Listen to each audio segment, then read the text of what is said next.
समर्थांची ओवीचा अर्थ सांगतो की लोखंडाची बेडी घातली, ती तोडायला लोखंडी कुऱ्हाडच पाहिजे.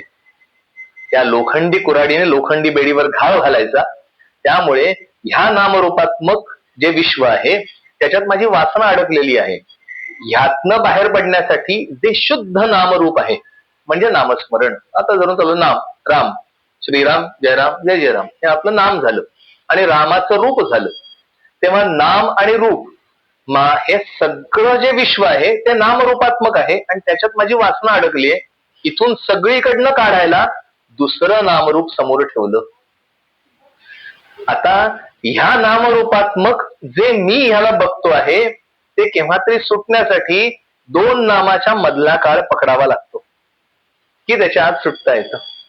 तेव्हा सुटायला, ह्याच्यातनं बाहेर पडायला हेच कारणीभूत आहे. चिंतनाच्या आधाराने चित्ताला एकाग्र करणे आणि केव्हा तरी चिंतन करणारा जो आहे तो त्याच्यात विरणे. चिंतनाच्या मुळे इतर चिंतन थांबतं आणि एकतानता पावतं.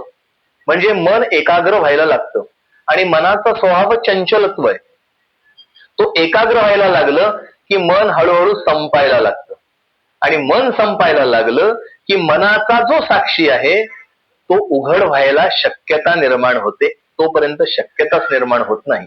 म्हणून हे चिंतन मला त्या आत्मतत्वापर्यंत 100% घेऊन जाणार आहे. विवरता विशेषाविशेष कळो लागे. म्हणून समर्थांच्या ग्रंथामध्ये अनेक ठिकाणी ओव्या सापडतात आपल्याला.